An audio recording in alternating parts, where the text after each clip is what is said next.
ಯಾವುದೇ ರೀತಿಯಾದಂಥ ಕೊಡುಗೆ ಇಲ್ಲ ಅಂತ ಯಾರು ಆಕ್ಷೇಪವನ್ನು ಮಾಡೋದಕ್ಕೆ ಸಾಧ್ಯ ಇಲ್ಲ. ರೈಟ್. ಒಂದು ಬ್ರೇಕಿಂಗ್ ಅಪ್ಡೇಟ್, 12 ಲಕ್ಷದವರೆಗೆ ತೆರಿಗೆ ಇರೋದಿಲ್ಲ ಅನ್ನೋ ಮಾಹಿತಿ. ಇದರ ಜೊತೆಗೆ ಹೊಸ ತೆರಿಗೆ ಪದ್ಧತಿ, ನ್ಯೂ ಟ್ಯಾಕ್ಸ್ ರೆಜಿಮ್, ಇದರಲ್ಲಾಗಿರುವ ಕೆಲವೊಂದಷ್ಟು ಬದಲಾವಣೆಗಳು.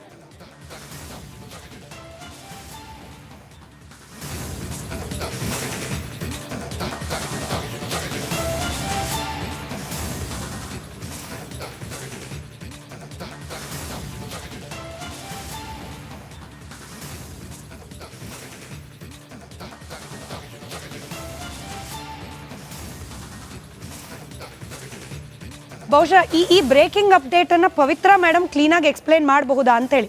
ಈಗ ಬೇಸಿಕ್ ಡೌಟ್ ಏನು ಬರುತ್ತೆ, 12 ಲಕ್ಷದವರೆಗೆ, ಪವಿತ್ರ ಮೇಡಮ್ ನನ್ನ ಧ್ವನಿ ಕೇಳ್ತಾ ಇದ್ರೆ, 12 ಲಕ್ಷದವರೆಗೆ ನೋ ಟ್ಯಾಕ್ಸ್ ಅಂದಮೇಲೆ ಈ ಸ್ಲ್ಯಾಬ್ಗಳೇನು, 0ಯಿಂದ 4 ಲಕ್ಷದವರೆಗೆ ಇಲ್ಲ, 4ರಿಂದ 8 ಅಂದರೆ 5%, 8ರಿಂದ 12 ಅಂದರೆ 10%, ಅರೆ 12 ಲಕ್ಷದವರೆಗೆ ನೋ ಟ್ಯಾಕ್ಸ್ ಅಂದರೆ 10%. ಈ ಡಿಫ್ರೆನ್ಸ್ ಇದನ್ನು ಸರಳವಾಗಿ ವಿವರಿಸಬಹುದಾ ವೀಕ್ಷಕರಿಗೆ ಅಂತ ಹೇಳಿ. ಮೇಡಮ್ ಹಲೋ, ಕೇಳಿಸ್ತಾ ಇದೆಯಾ ಪವಿತ್ರ ಮೇಡಮ್? ಕೇಳಿಸ್ತಾ ಇದೆ. ರೈಟ್. ನನ್ನ ಪ್ರಶ್ನೆ ಇದ್ದಿದ್ದು 12 ಲಕ್ಷದವರೆಗೆ ತೆರಿಗೆ ವಿನಾಯಿತಿ ಅಂತ ಹೇಳಿ ಘೋಷಣೆ ಆಗಿದೆ, ಆದರೆ ಟ್ಯಾಕ್ಸ್ ಸ್ಲ್ಯಾಬ್ನಲ್ಲಿ 8ರಿಂದ 12 ಲಕ್ಷದವರೆಗೆ 10%. ಈ ಡಿಫ್ರೆನ್ಸ್ ಯಾಕೆ? ಸರಳವಾಗಿ ವಿವರಿಸ್ತದೆ.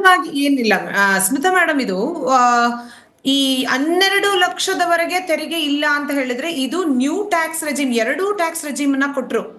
ಯಾರೆಲ್ಲ ನ್ಯೂ ಟ್ಯಾಕ್ಸ್ ರೆಜಿಮ್ಗೆ ಶಿಫ್ಟ್ ಆಗಿದ್ದಾರೆ ಅವರಿಗೆ ಈ ಒಂದು ವಿನಾಯಿತಿ ಅನುಕೂಲಕರವಾಗತ್ತೆ ಅಥವಾ ಅಳವಡಿಸ್ಕೊಳ್ಬಹುದು.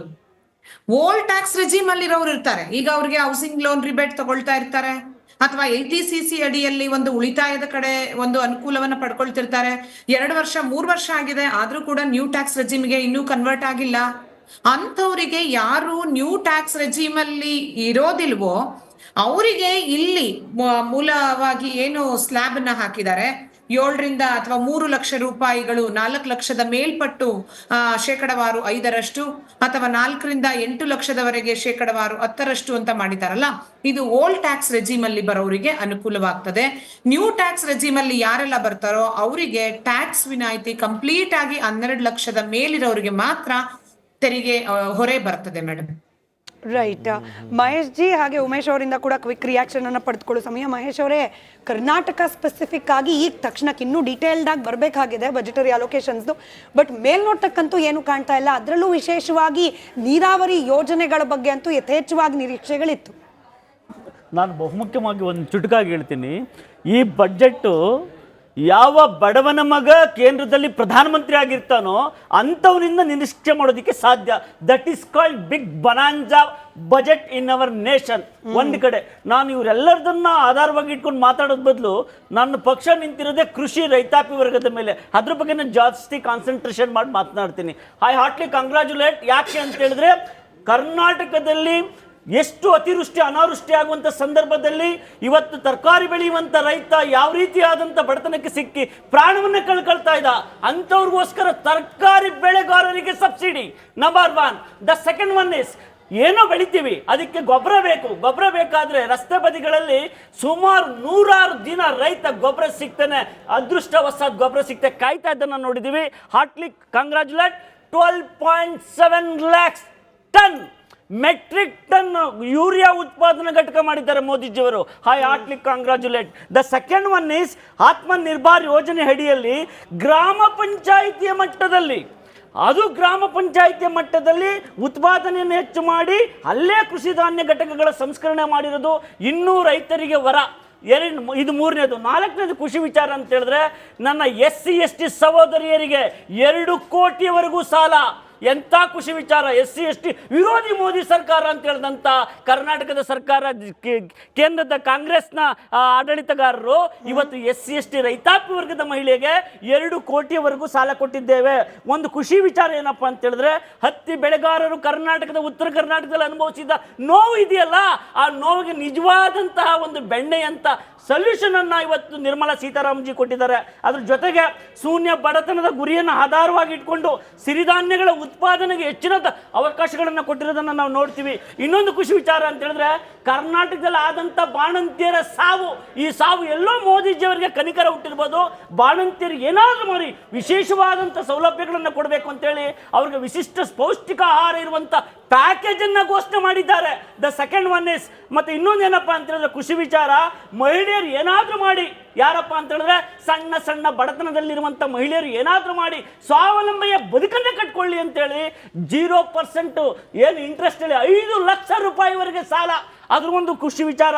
ಇನ್ನೊಂದೇನಪ್ಪ ಅಂತ ಹೇಳಿದ್ರೆ ನಾನು ತುಂಬ ಸಂತೋಷದಲ್ಲಿ ಹೇಳ್ಕೊಡ್ತೀನಿ, ನನ್ನಂಥ ಬಡವರು ಸಾವಿರಾರು ಜನ ಮಕ್ಕಳು ಮೆಡಿಕಲನ್ನು ಮಾಡಬೇಕು ಅಂತ ಆಸೆ ಪಡ್ತಾ ಇದ್ರು. ಈ ರಾಷ್ಟ್ರದಲ್ಲಿ 75,000 ಬರೋಬ್ಬರಿ ಮೆಡಿಕಲ್ ಸೀಟ್ಗಳ ಏರಿಕೆ ಆಗಿದೆ ಈ ದೇಶದಲ್ಲಿ. ಅದೊಂದು ಹೇಳ್ತೀನಿ. ಅದ್ರ ಜೊತೆಗೆ ಇನ್ನೊಂದೇನಪ್ಪ ಅಂತ ಹೇಳಿದ್ರೆ ಇವತ್ತು ಬಡವರ ಮಕ್ಕಳಿಗೆ ಓದೋದಕ್ಕೆ ದುಡ್ಡಿರಲಿಲ್ಲ, ನೀವು ಚಿಂತೆ ಮಾಡಬೇಡಿ, ಇಂಜಿನಿಯರಿಂಗ್ ಮಾಡಿ, ಮೆಡಿಕಲ್ ಅನ್ನು ಮಾಡಿ 10,000 ರೂಪಾಯಿಗಳನ್ನ ವಿದ್ಯಾರ್ಥಿ ವೇತನವನ್ನು ಘೋಷಣೆ ಮಾಡಲಾಗಿದೆ. ಅಲ್ಲದೆ ಇನ್ನೊಂದೇನಪ್ಪ ಅಂತ ಹೇಳಿದ್ರೆ 7 ಸುಂಕ ನಿಯಮಗಳನ್ನು ಕೈ ಬಿಡಲಾಗಿದೆ ಮೋದಿಜಿಯವರ ಸರ್ಕಾರದಲ್ಲಿ. 7 ಸುಂಕ ನಿಯಮಗಳಿದ್ದು ನಮಗೆಲ್ಲ ಗೊತ್ತಿದೆ, ಅದನ್ನ ಕೈ ಬಿಡಲಾಗಿದೆ. ಇನ್ನೊಂದು ಸಂತೋಷದ ವಿಚಾರ ಅಂತ ಹೇಳಿದ್ರೆ ಈ ಭಾರತವನ್ನ ಹಗಲು ರಾತ್ರಿ ಕಾಡ್ತಾ ಇರ್ತಕ್ಕಂಥ ಕ್ಯಾನ್ಸರ್ ಎಂಬ ಮಾರಕ ರೋಗವನ್ನ ಹೋಗಲಾಡಿಸಲೇಬೇಕು ಅಂತೇಳಿ ಮೋದಿಜಿಯವರು ಪ್ರತಿ ಜಿಲ್ಲಾ ಕೇಂದ್ರದ ಆಸ್ಪತ್ರೆಗಳಲ್ಲಿ ಉಚಿತವಾದಂಥ ಕ್ಯಾನ್ಸರ್ ಟ್ರಾಮಾ ಸೆಂಟರ್ಗಳನ್ನು ತೆರೆದಿರುವಂಥದ್ದು ಇಡೀ ದೇಶ ಹೆಮ್ಮೆ ಪಡುವಂಥದ್ದು. ಅದ್ರ ಜೊತೆಗೆ ಸರ್ಕಾರಿ ಶಾಲೆಗಳಲ್ಲಿ ಮಕ್ಕಳಿಗೆ ಇವತ್ತು ಏನು IIT ಲೆವೆಲ್ ಮಕ್ಕಳು ಇವತ್ತು ಬೆಳೆದು ಬರ್ತವೆ ಅಂತ ನೋಡಿದಾಗ ಅಂಥ ಮಕ್ಕಳಿಗೆ ಬ್ರಾಡ್ ಬ್ಯಾಂಡ್ PHC ಯೋಜನೆಗಳನ್ನು ಕೊಟ್ಟಿರುವಂಥದ್ದು. ಮುಂದಿನ ಮಕ್ಕಳು ಭವಿಷ್ಯದಲ್ಲಿ ಏನಾದರೂ ಸಾಧನೆಯನ್ನು ಮಾಡಿ ವಿಶ್ವ ದರ್ಜೆಯ ಪ್ರಪಂಚದ ಎಲ್ಲ ರಾಷ್ಟ್ರಗಳಿಗೆ ಒಂದು ಅವ್ರ ಕಾಂಪಿಟೇಟರ್ ಆಗಿ ನಿಲ್ತಾರೆ ಅಂತದನ್ನ ನಾವು ನೋಡ್ಲಿವಿ. ಅದು ಇನ್ನೊಂದೇನಪ್ಪ ಲಾಸ್ಟ್ ಅಲ್ಲಿ ಹೇಳ್ಬಿಡ್ತೀನಿ ಮೇಡಮ್, ಇನ್ನು ಬೇಕಾದಷ್ಟಿದೆ ಹೇಳೋದಕ್ಕೆ, ಆದ್ರೂ ಸಹ ಹೇಳ್ತೀನಿ. ಇನ್ನೊಂದು ಖುಷಿ ವಿಚಾರ ಏನಪ್ಪಾ ಅಂತ ಹೇಳಿದ್ರೆ ಇವತ್ತು ಯಾರ ಕೈಲಾರು ನೋಡಿ ಬೀದಿಯಲ್ಲಿ ಬಡವರಿಂದ ಹಿಡಿದು ಶ್ರೀಮಂತರವರೆಗೆ LED ಫೋನ್ಗಳು, ಎಲೆಕ್ಟ್ರಿಕ್ ಐಟಮ್ಸ್ಗಳು ಅವೆಲ್ಲ ತೆಗೆದುಕೋಬೇಕಾದ್ರೆ ತುಂಬಾ ಕಾಸ್ಟ್ಲಿ. ಅವ್ರಿಗೊಂದು ಆಸೆ ಇತ್ತು, ಆದ್ರೆ ನಮ್ಮಂತ ಸಣ್ಣ ಸಣ್ಣ ಬಡವರ ಮಕ್ಕಳು ಇವತ್ತಿನಿಂದ ಯಾಪ್ಯಾಗೆ 5G 60 ಮೊಬೈಲ್ಗಳನ್ನ ಪರ್ಚೇಸ್ ಮಾಡಿ ಯಾಪ್ಯಾಗಿರಿ. ಇನ್ನೇನ್ ಬೇಕು ಈ ದೇಶಕ್ಕೆ? ದುಡ್ಡು ಕೊಡ್ಬೇಕು, ಕಮ್ಮಿನೇನೋ ಬಟ್ ದುಡ್ಡು ಕೊಡ್ಬೇಕು. ಭಾರತ ಹೇಗಿರ್ಬೇಕು ಸ್ಮಿತಾಜಿ? ವಿಕಸಿತ ಭಾರತಕ್ಕೋಸ್ಕರ ಯೂತ್ ಆರ್ಗನೈಸೇಷನ್ಗೋಸ್ಕರ ನೀವು ಖುಷಿಯಾಗಿದ್ದೀರಿ ಅಂತಂದ್ರೆ ಮೋದಿ ಖುಷಿ. ನನ್ನ ಹತ್ರ ಸಮಯ ಬಹಳ ಕಡಿಮೆ ಇದೆ, ಎಲ್ಲರನ್ನೂ ಕೂಡ ಕಡೆ ರಿಯಾಕ್ಷನ್ ಅನ್ನ ಪಡ್ಕೊಳ್ಬೇಕು. ಔಟ್ ಆಫ್ 10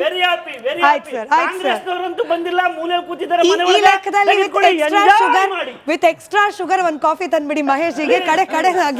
ಕಡೆದಾಗಿ ಔಟ್ ಆಫ್ 10 ಎಷ್ಟು ರ್ಯಾಂಕಿಂಗ್ ಅನ್ನ ಅಥವಾ ರೇಟಿಂಗ್ ಅನ್ನ ಕೊಡ್ತೀರಿ, ಯಾವ ಕಾರಣಕ್ಕೆ ಅಂತ ಹೇಳಿ ಪವಿತ್ರ ಮೇಡಮ್ ಇಂದ ಪ್ರಾರಂಭವಾಗಿ ಕ್ವಿಕ್ ಆಗಿ ಮ್ಯಾಮ್ 1 ಮಿನಿಟ್. ಮೇಡಮ್, ನಾನು ಈ ಒಂದು ಬಜೆಟ್ ಅಲ್ಲಿ 8 out of 10 I would like to give 8 marks. ಇದು above average, not average, above average. ತೀರಾ ವೆರಿ ಗುಡ್ ಅಲ್ಲ, good budget madam. Right. Rajagopal sir. ನಾನು ಅದೇ ಹೇಳ್ತೀನಿ madam, it's a very good budget. If not ಕಂಪ್ಲೀಟಾಗಿ ಎಲ್ಲರನ್ನೂ ಸ್ಯಾಟಿಸ್ಫೈ ಆಗಲಿ, almost they have tried their best to satisfy all the sectors, right from the agriculture ಸೆಕ್ಟರಿಂದ, industry ಸೆಕ್ಟರಿಂದ ಆಗಿರೋದು, ಮೆಡಿಕಲ್ ಸೆಕ್ಟರ್, ಆಲ್ ಸೆಕ್ಟರ್, ಮತ್ತು ದೇಶದಲ್ಲಿ ಎಲ್ಲ ರಾಜ್ಯಗಳಿಗೂ ತಲುಪುವಂಥ ಯೋಜನೆಗಳನ್ನು ಈ ಬಡ್ಜೆಟಲ್ಲಿ ಮಾಡ್ಕೊಂಡಿರೋದ್ರಿಂದ ಔಟ್ ಆಫ್ 10 8 ಕೊಡ್ತೀನಿ ಮೇಡಮ್ ನಾನು. ಖಂಡಿತವಾಗಿ ಒಂದು ವಿಕಸಿತ ಭಾರತಕ್ಕೆ 2047ಗೆ ಹೋಗುವಂಥ ದಾರಿ ತೋರಿಸಿಕೊಟ್ಟಿದ್ದಾರೆ. Whether it is MSME, whether is agriculture, whether is export, ship building, startup, gig workers are even anganwadi workers, ಎಲ್ಲ ಸೆಕ್ಟರ್ಗೂ ಏನಾದರೂ ಒಂದು ಸಹಾಯ ಮಾಡಿ ಕೊಟ್ಟಿದ್ದರಿಂದ ನಾನು 10ರಲ್ಲಿ 9 ಖಂಡಿತ ಕೊಡ್ತೀನಿ. ಹರಿಪ್ರಕಾಶ್ ಸರ್ 10ರಲ್ಲಿ 100 ಕೊಟ್ಬಿಡ್ಬೇಡಿ. ನಾವು ಈ ಅಂಕವನ್ನು ಡಿಸೈಡ್ ಮಾಡಬೇಕಾದ್ರೆ ಇಬ್ಬರು ಎಕ್ಸ್ಪರ್ಟ್ಸು ಇದ್ದಾರೆ, ಪೊಲಿಟಿಕಲ್ ಒಪಿನಿಯನ್ ಕೊಡುವಂಥವ್ರು ಇದ್ದಾರೆ. ನಮಗೆ ಪೊಲಿಟಿಕಲ್ ಕಂಪಲ್ಷನ್ನು ಗೊತ್ತು, ನಮಗೆ ಫಿನಾನ್ಷಿಯಲ್ ಕಂಪಲ್ಷನ್ನು ಗೊತ್ತು. ಇದು ಎರಡನ್ನು ಗಮನದಲ್ಲಿಟ್ಕೊಂಡು ಮತ್ತು ಇಂಟರ್ನಲ್ ಫ್ಯಾಕ್ಟರ್ ಏನು ವರ್ಕ್ ಆಗುತ್ತೆ ಬಜೆಟ್ ಮೇಲೆ, ಎಕ್ಸ್ಟರ್ನಲ್ ಫ್ಯಾಕ್ಟರ್ ಯಾವ ರೀತಿ ಇನ್ಫ್ಲೂಯೆನ್ಸ್ ಮಾಡುತ್ತೆ, ಇದೆಲ್ಲವನ್ನು ನೋಡಿದಾಗ ನಾವು ಕೇವಲ ಈ ವರ್ಷದ ಬಜೆಟನ್ನು ನೋಡಿಕೊಂಡು ಅದಷ್ಟಕ್ಕೆ ಅಂಕವನ್ನು ಕೊಡೋದಲ್ಲ ಅಂತ, ಕಳೆದ 10 ವರ್ಷಗಳ ಎಫರ್ಟ್ ನಮಗೆ ಇವತ್ತು ಅದರ ಫಲ ಸಿಗ್ತಾ ಇದೆ ಅಂತ.